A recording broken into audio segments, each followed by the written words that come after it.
Quiero que usted se prepare para oír un mensaje de la palabra de Dios. Le prometo no ser muy extenso.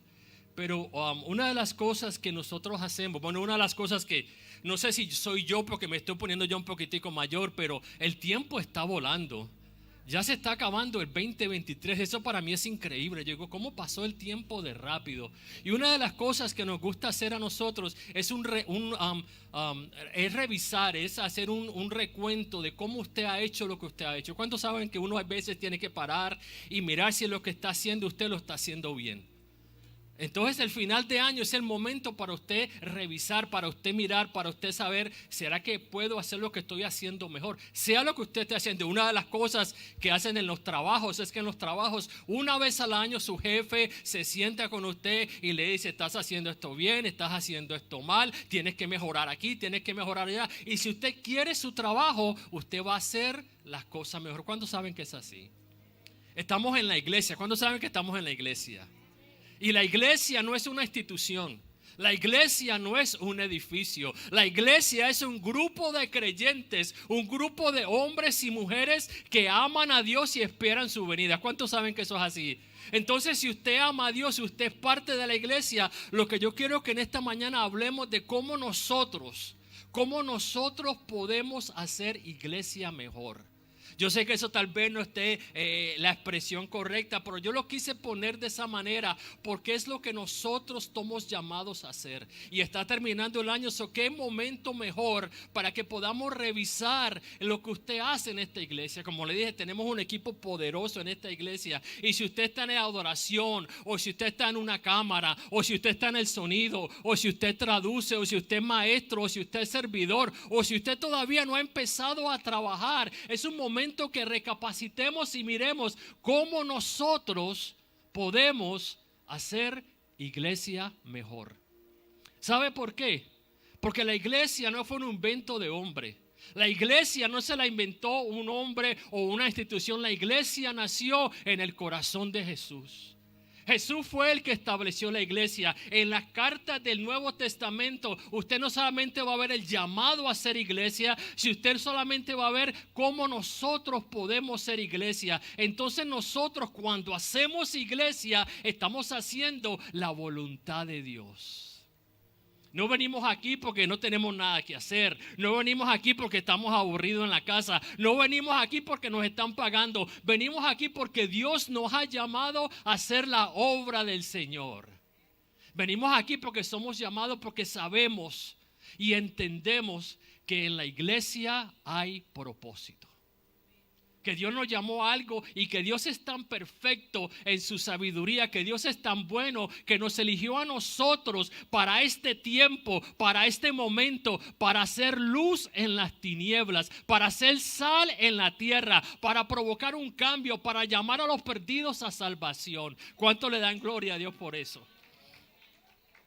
Entonces, para mí como cristiano, yo sé que para usted también, una de las cosas más lindas que un cristiano puede saber, una de las cosas más poderosas que un cristiano puede experimentar, es saber que usted está haciendo la voluntad de Dios. Cuando usted entiende que no importa lo difícil, no importa mire, yo y no lo digo por mí ni por mi esposa, pero nosotros manejamos todos los días 1 hora para venir aquí a la iglesia.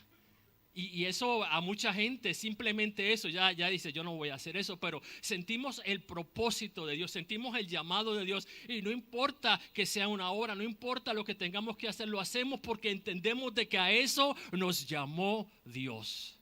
Hay propósito en lo que Dios nos llama. Entonces, cuando usted sabe que usted está en la voluntad de Dios, eso es una motivación. Usted entiende que usted está en el mejor lugar. Tal vez no sea un lugar libre de dolor o libre de problemas, pero cuando usted sabe que usted está donde Dios quiere que usted se goza.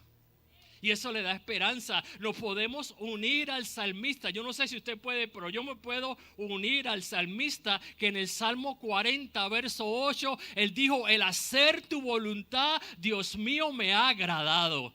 ¿Cuántos pueden decir en esta mañana, Dios mío, el hacer tu voluntad me ha agradado? Porque me agrada hacer lo que tú me has llamado a hacer. Entonces la iglesia nació en el corazón de Dios. La iglesia es un llamado a cada creyente a hacer la voluntad. Y si nos esforzamos por hacer nuestro trabajo secular mejor, imagínese el llamado de Dios para hacer iglesia mejor. Yo escuché a un predicador que dijo un día que la iglesia es la embajada de Dios en la tierra. Y yo hace aproximadamente un mes con mi esposa tuvimos unas vacaciones y yo estuve en Colombia con ella. Y una de las cosas que yo como colombiano tuve que hacer fue que yo tuve que sacar un pasaporte para volver a entrar a Colombia.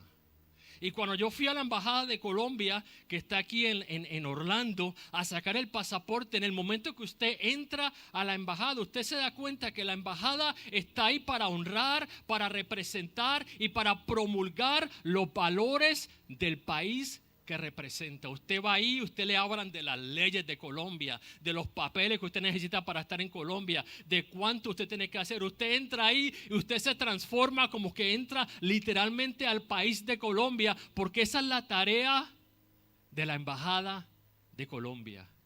Entonces, cuando la Biblia llama y nos dice que usted y yo somos embajadores, que usted y yo representamos a Cristo, nuestra tarea como cristianos es representar, es promulgar, es dar a respetar los valores del reino que usted y yo representamos. Porque no sé si se le ha olvidado. No sé si tal vez usted no haya pensado en eso, pero yo vine en esta mañana a recordarle una cosa. La Biblia nos dice claramente que usted y yo somos peregrinos y extranjeros en esta tierra. Si usted está amando este lugar más que el reino, si usted está amando los valores de este mundo más que los valores del reino, hay un conflicto que usted tiene que mirar. Porque como hijos de Dios estamos llamados a honrar, a promulgar, a respetar los valores del reino, lo que Dios nos está llamando a hacer. Es tan importante que en el Padre Nuestro, la oración modelo, Jesús cuando nos enseñó a orar, dijo estas palabras: venga tu reino, hágase tu voluntad. Él quiere que la voluntad de Dios, que lo que Dios manda sea lo que rige nuestra vida. Y una de las cosas que yo quiero que usted se haga la pregunta de vez en cuando es: ¿qué verdad rige tu vida? ¿Cuál es la verdad que gobierna tu vida? Y ese es un reto que como cristianos nos tenemos que hacer de vez en cuando. Señor, ¿cuál es la verdad que gobierna mi vida? Porque una cosa es decirlo, pero otra cosa es vivirlo, otra cosa es experimentarlo. Y cuando usted para por un momento y usted empieza a reflejar y a mirar cada área de su vida, Señor, que tu palabra, que la verdad de tu palabra sea lo que gobierna mi vida. No mis emociones, no mis temores, no mis frustraciones, sino que la palabra de Dios gobierne mi vida. Y si la palabra de Dios gobierna tu vida, entonces vamos a hacer iglesia. Vamos a entender que esto es demasiado importante para hacerlo a medias. En Lucas capítulo 4, Jesús entra a la sinagoga de Nazaret para leer del rollo del libro en el libro de Isaías. Jesús se para y empieza a leer del libro de Isaías y dice estas palabras: el Espíritu del Señor está sobre mí, por cuanto me ha ungido para dar buenas nuevas a los pobres. Me ha enviado a sanar a los quebrantados de corazón, a pregonar libertad a los cautivos y vista a los ciegos, a poner en libertad a los oprimidos y a predicar el año agradable del Señor. Y ese mismo llamado cae sobre su iglesia, porque usted y yo tenemos el Espíritu de Dios, usted y yo tenemos la presencia de Dios, y usted y yo tenemos que tener ese mismo profundo deseo, esa misma pasión por alcanzar el perdido. Todo lo que la iglesia hace debe ser de carácter evangelístico. Tenemos que ir allá afuera a buscar el perdido, porque como Cristo vino a salvar un mundo que se pierde, ese mismo llamado cae sobre nosotros, iglesia. Denle un aplauso al Señor. ¿Cómo podemos nosotros ser mejor iglesia?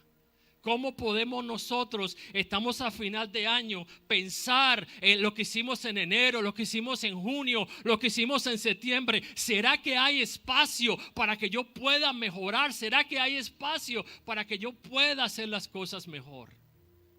En las clases de los miércoles estuvimos aprendiendo bajo el poder de los nombres de Dios, y una de las cosas que aprendimos es acerca del nombre Jehová Rohi, que significa el Señor es mi pastor, y aprendimos ahí que el pastor de las ovejas tiene toda la responsabilidad del rebaño. El pastor sana las ovejas, el pastor busca las ovejas, el pastor da la vida por las ovejas, pero para ser parte de esa bendición, para tener ese cuidado sobre su vida, hay un requisito. Y es que usted tiene que ser oveja.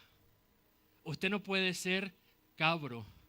Usted no puede ser un lobo disfrazado de oveja. Usted tiene que ser oveja. Diga conmigo, yo soy oveja. Para usted tener el cuidado pastoral de nuestro Padre, tenemos que ser parte de su rebaño. Y eso conlleva unas responsabilidades. Entonces, lo primero, yo quiero hablar de 3 cosas. Yo le prometo no ser extenso, de cómo nosotros podemos ser mejor iglesia, cómo nosotros empezando el 2024 podemos hacer esto mejor, cómo nosotros podemos enfocarnos en mejorar, porque esto se merece nuestro mejor esfuerzo. Dígale a su vecina, esto se merece nuestro mejor esfuerzo. Lo primero que yo quiero que hablemos es: tenemos que estar firmes en un mismo espíritu.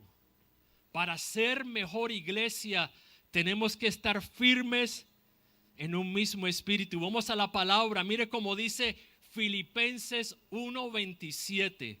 Filipenses 1:27 dice la palabra: solamente que os comportéis como es digno del evangelio de Cristo, para que os sea que vaya a veros o que esté ausente, oiga de vosotros, ahí está, que estéis firmes en un mismo espíritu, combatiendo unánimes por el evangelio.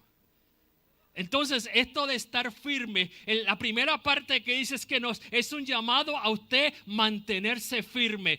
Lo que nos está diciendo es que Dios nos ha dado un terreno, Dios nos ha dado una responsabilidad. Lo primero que nos llama la Escritura es a mantenernos firmes, a mantener el terreno que Dios te ha dado. La indicación aquí es que hay una guerra que se libra para moverte. Hay una guerra que se libra para que dejes de hacer lo que estás haciendo. Hay una guerra que se libra para que tal vez no lo hagas con la misma pasión, con el mismo deseo. Van a venir voces, van a venir guerras, van a venir chismes que te van a decir quítate. El mundo y Satanás van a ejercer una presión constante para que dejemos de hacer lo que Dios nos llamó a hacer, o para que nos echemos para atrás, o para que lo hagamos a media gana. Y Dios nos está diciendo en esta mañana a través de su palabra: mantente firme, cuida el lugar que yo te he dado. Donde quiera que Dios te ha puesto en esta iglesia, cuida ese lugar, cúbrelo siempre, porque tenemos que hacerlo para nuestro Padre. Usted no lo hace para su hermano, usted no lo hace para nadie más, lo hacemos como para el Señor, dice la palabra, y no para los hombres. La frase griega aquí, mantenerse firme, implica estabilidad, implica firmeza, pero implica estabilidad, implica firmeza basado en una fuerte devoción a algo. Tenemos que amar a Dios. Tenemos que amar a Dios. La razón por que trabajamos, la razón por que nos esforzamos, tiene que ser nuestra devoción a Dios. Debemos permanecer firmes frente a las pruebas, frente a las tentaciones, frente a las persecuciones, frente a la oposición, porque créelo o no, lo que tú haces para el Señor hace una diferencia. A veces pensamos que solamente es el que predica, que solamente es el que enseña. Pero mire, en el estacionamiento o con los niños atrás o aún limpiando los baños, estás haciendo una diferencia para el reino. La forma en que Pablo nos escribe esto implica que tenemos que mantenernos firmes, que tenemos que esforzarnos. Qué difícil es hay veces luchar con nuestra naturaleza. Y lo que tenemos que hacer, o lo que nos está llamando la palabra, es a reprogramar esa respuesta de nuestra humanidad a rendirnos.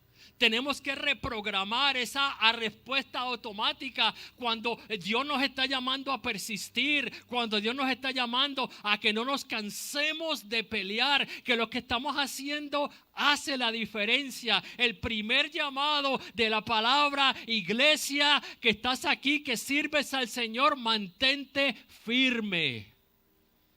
Porque vienen ataques, vienen luchas. Es tan lindo la palabra que conoce nuestra humanidad, que conoce que somos débiles, que este llamado a estar firme se encuentra en varias partes del Nuevo Testamento. Mire cómo dice Primera de Pedro 5:9, dice resistid firmes en la fe. Primera de Corintios 15:58 dice está firmes y constantes. Primera de Corintios 16:13 está firmes en la fe. Y Filipenses 4:1 estad así firmes en el Señor. Es un llamado constante, porque Dios conoce nuestra naturaleza. Más que nuestra naturaleza, Dios conoce los ataques. Y yo en esta mañana le quiero recordar algo que es bien importante. Muchos de los ataques, muchas de las guerras que usted está enfrentando, muchos de los problemas es porque usted es iglesia. Es porque el diablo quiere alejarte del propósito de Dios.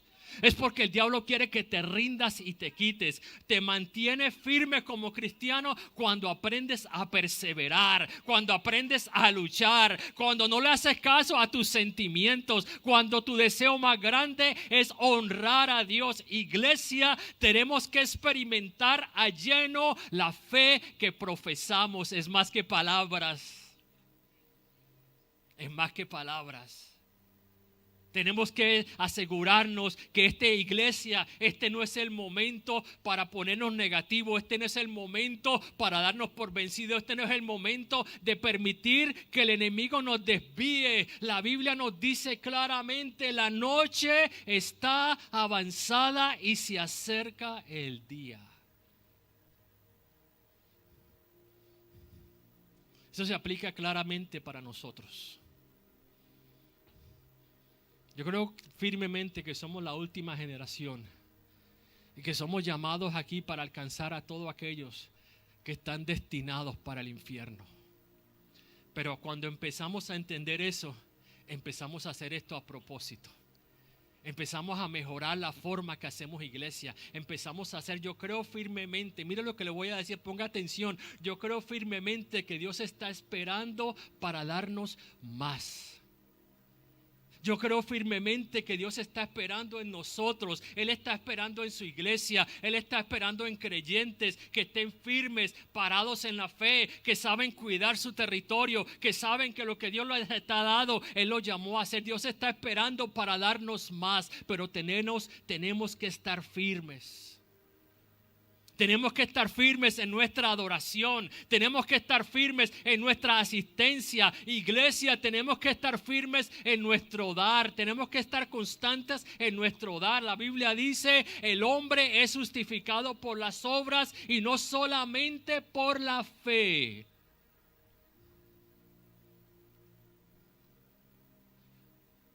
Debemos proponernos cada día mantenernos firmes. Y lo lindo de la palabra es que la Biblia dice ahí cómo nosotros podemos mantenernos firmes. Dice la palabra que nos mantengamos firmes en un mismo espíritu. En un mismo, la nueva versión internacional dice que lo hagamos en un mismo propósito. Estamos manteniéndonos firmes sabiendo que estamos luchando hombro a hombro por el evangelio. Estamos luchando hombro a hombro por la fe del evangelio. Estamos unidos no solamente por una nacionalidad, somos parte de una misma familia, somos parte de un grupo de personas que tenemos algo que se llama el vínculo del Espíritu, que es más fuerte que cualquier nacionalidad, que es más fuerte que cualquier cosa. Nuestra fortaleza para luchar, nuestra fortaleza para alcanzar objetivos y mantenernos unidos proviene del Espíritu Santo. Entienda eso, porque si usted no entiende eso, usted va a querer estar solamente con aquellas personas que usted se identifica. Tenga cuidado con eso, porque en esta iglesia, no sé cómo decirlo sin sonar feo. No sé cómo decirlo sin sonar feo, porque yo no soy. Pero esta iglesia no es de una nacionalidad. Dios nos ha llamado a alcanzar las naciones. Esta iglesia no es de mexicanos, esta iglesia no es de puertorriqueños, esta iglesia no es de americanos, esta iglesia es de Cristo. Y usted tiene no solamente que buscar a la gente que usted ama, con la gente que usted se identifica. Nuestra identidad está ahí, en el vínculo, en la redención de Cristo. Es ahí donde nosotros vamos a poder hallar unidad, en la presencia de Dios. Yo estuve en Colombia y yo estuve sin planearlo. Me invitaron a predicar en una iglesia que estaba en un pueblecito bien lejos de donde yo estaba, en una iglesita bien humilde. Y yo estuve todo el día en la calle. Ese día estuvimos con mi esposa y con el pastor que nos llevaba todo el día haciendo diferentes cosas. Llegamos a la iglesia por la noche porque el culto era por la noche y yo llegué agotado.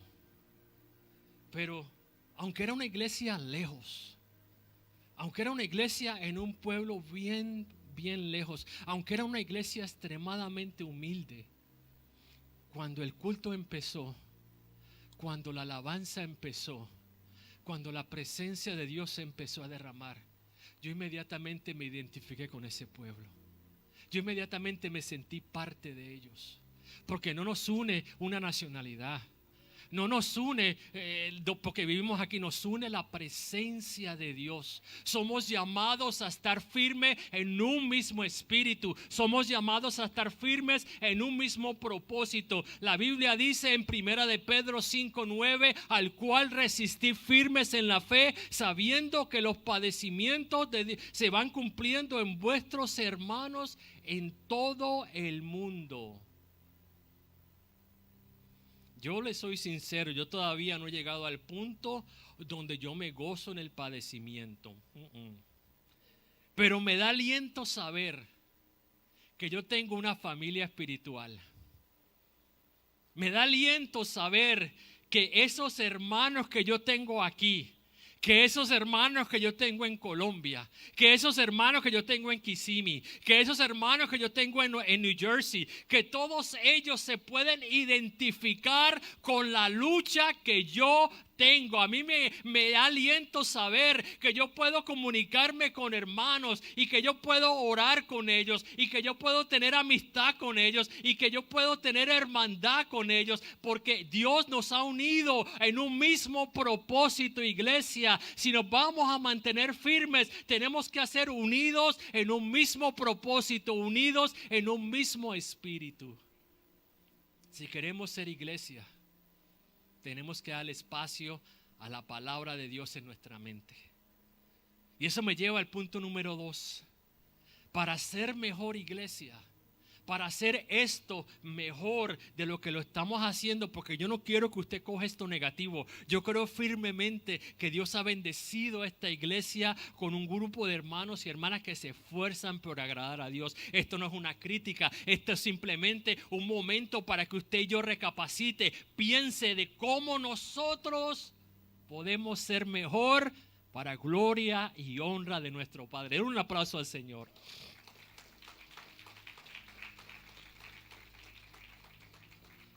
Punto número 2. Podemos ser mejor iglesia trabajando juntos.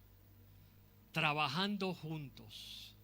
Me encanta esa expresión, porque es una expresión que habla de tanto, trabajando juntos. Vamos a la palabra Efesios 4, verso 16. Efesios 4, verso 16. Dice la palabra: de quien todo el cuerpo, y el cuerpo es la iglesia, bien concertado y unido entre sí por las coyunturas, yo pudiera decir ahí por los hermanos que se ayudan mutuamente según la actividad propia de cada miembro, recibe su crecimiento para ir edificándose en amor. Esto es un llamado claro. Este es un llamado específico a aquellos que son parte del cuerpo, a trabajar en unidad, a no ser llaneros solitarios. Y también nos dice cómo ese trabajo o esa falta de trabajo puede afectar directamente el crecimiento de la iglesia. Le tengo que repetir eso porque quiero que lo entienda. Eso nos habla claramente que si no estamos trabajando en el Señor como Él quiere, eso puede afectar directamente el crecimiento de la iglesia. La Biblia, en el capítulo 17 de Juan, vemos la historia de la última noche que Jesús pasó con sus discípulos, donde Jesús está con sus discípulos, y en ese capítulo 17 usted va a encontrar dos tópicos. Primero, Jesús está hablando de la unidad que Él tiene con su Padre. Y después Él empieza a orar por los discípulos, no solamente por los que están ahí, sino por los que iban a ser discípulos en un tiempo futuro. Él está hablando por usted y por mí, y le está diciendo, mira lo que Jesús dice: Dios, yo quiero que sean uno como tú y yo somos uno.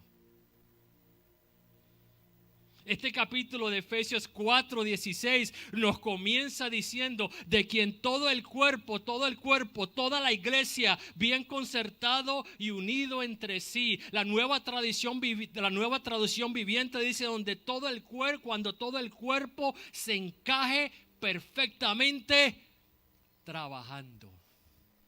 Tenemos que trabajar, pero tenemos que trabajar unidos.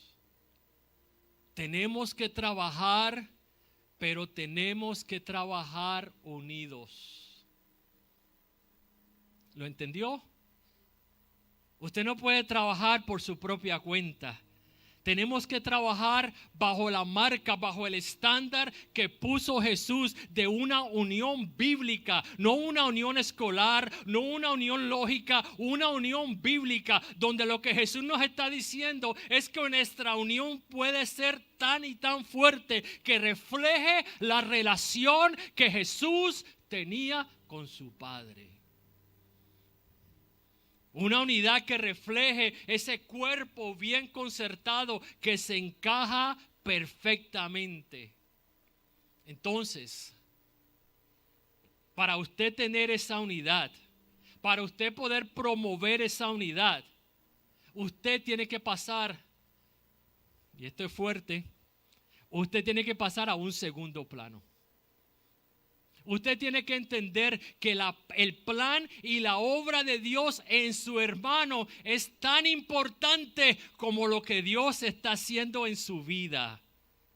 Es un llamado que cuando te acerques a tu hermano, cuando mires a tu hermano, puedas ver cómo tú puedes bendecirlo, cómo tú puedes motivarlo, cómo tú puedes amarlo. Entonces nuestro acercamiento social tiene que incluir fundamentos bíblicos, fundamentos espirituales, basados en el amor, basados en la edificación. Es más que simplemente hablar con tu hermano para hacer un chiste, para reírte. Dios quiere que tú estés consciente, que haya una conexión siempre para ver cómo tú puedes bendecir a tu hermano, para ver cómo tú puedes edificar a tu hermano. Somos llamados, iglesia, a trabajar, pero somos llamados a trabajar juntos. Lo lindo del reino es que esto no se trata simplemente de trabajar. Esto no se trata simplemente de parquear carros afuera. Esto no se trata simplemente de enseñar, sino que como hijos y como siervos de Dios nos tenemos que parar firmes para asegurarnos que Dios nos esté usando para promover la unión, el amor y la misericordia en el cuerpo. ¿Cuántos dicen amén? Yo sé, como dije antes y lo estoy repitiendo porque para mí es súper importante, esta iglesia es una iglesia bendecida. Esta iglesia es una iglesia que trabaja. Pero si usted está aquí en esta mañana y usted esté buscando tal vez oportunidades de cómo usted puede envolverse, de cómo usted puede servir, mire, aquí hay espacio para cada persona que quiera trabajar. Si usted quiere trabajar, mire, hable con David, hable con Ivonne. No solamente durante los cultos, aquí durante la semana se necesita ayuda. Acérquese a nuestro hermano Brígido y mire cómo usted puede sacar un día de la semana, o cómo usted puede un día compre una camisa de ujier y venga aquí, trabaje y envuélvese. Si usted quiere trabajar, hay espacio para trabajar. Podemos trabajar orando. No hay cosa más poderosa que una iglesia que ora.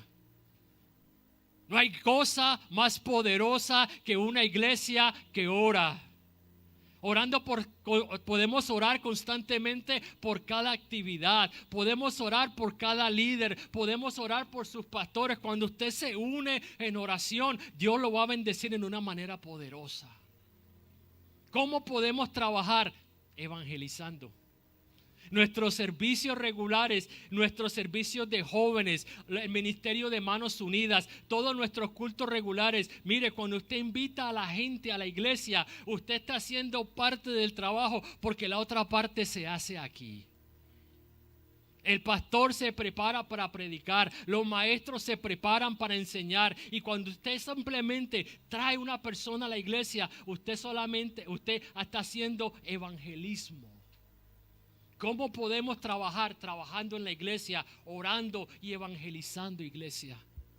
Somos llamados para este tiempo. Somos llamados para esta generación. Tenemos que ser mejor cada día. Estoy terminando. ¿Cómo podemos ser mejor iglesia? ¿Cómo nosotros podemos ser mejor iglesia? ¿Cómo podemos nosotros, lo que estamos haciendo bien, porque lo estamos haciendo bien, hacerlo mejor? Y es simplemente, tenemos que seguir creciendo. Yo no estoy hablando de crecimiento de iglesia, yo estoy hablando de tu crecimiento espiritual. Es tan importante que usted entienda las palabras que dijo Juan el Bautista en Juan 3:30. Él dijo: es necesario que Él crezca, pero que yo mengüe. Y eso es tan verdad en la iglesia, en nuestra humanidad.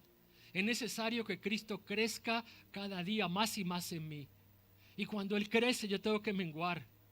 Iglesia, si vamos a ser mejor iglesia, si el año que viene nos vamos a parar firmes, si el año que viene vamos a trabajar juntos, si el año que viene vamos a ser mejor iglesia, tenemos que procurar seguir creciendo. Es el proceso establecido por Dios. Dios no quiere que tú seas el mismo del año pasado. La Biblia dice que Él quiere que vayamos de gloria en gloria. Dios te llama al crecimiento. No solamente te llama al crecimiento, te ha provisto todo lo que tú necesitas para crecer. Este caminar, esta fe que profesamos, es efectiva cuando es genuina. Es efectiva cuando estamos haciendo lo que profesamos. Porque hay una realidad, mire, no pretenda que no hay una realidad. El mundo ofrece mucho. Esa es la realidad. El mundo tiene mucho que ofrecer a los apetitos de la carne, a los apetitos de nuestra mente, a la comodidad, pero Cristo ofrece más. Y para ser genuino, el cambio en nuestra vida tiene que ocurrir por dentro. No tenemos tiempo, y yo quiero que usted entienda esto. No tenemos tiempo para pretender. Tenemos el perdón de nuestros pecados. Tenemos la presencia y el poder del Espíritu Santo. Tenemos las promesas de su palabra, que dice que por medio de ellas podemos ser participantes de la naturaleza genuina, de la naturaleza divina. Si tenemos el perdón, si tenemos la presencia, si tenemos las promesas de su palabra, ¿por qué no ser genuino? ¿Por qué vivimos con cosas que sabemos y entendemos que no son la voluntad de Dios? ¿Por qué permitimos que el pecado viva, que el pecado esté presente? El reto en esta noche, en esta tarde es hacer un cristiano genuino. Es a través de ese cambio genuino que esta generación, que está cansada de palabras, es a través de ese cambio genuino que la gente va a tener un deseo de conocer a Cristo. Es a través de ese cambio genuino que tu hermano y tu hermana van a ser motivados y bendecidos para ser mejor iglesia. Una iglesia de impacto. Una iglesia que traiga honra al nombre de Jesús. Una iglesia efectiva en esta generación. Tenemos que seguir creciendo. Tenemos que exhibir un cambio genuino. Póngase de pie.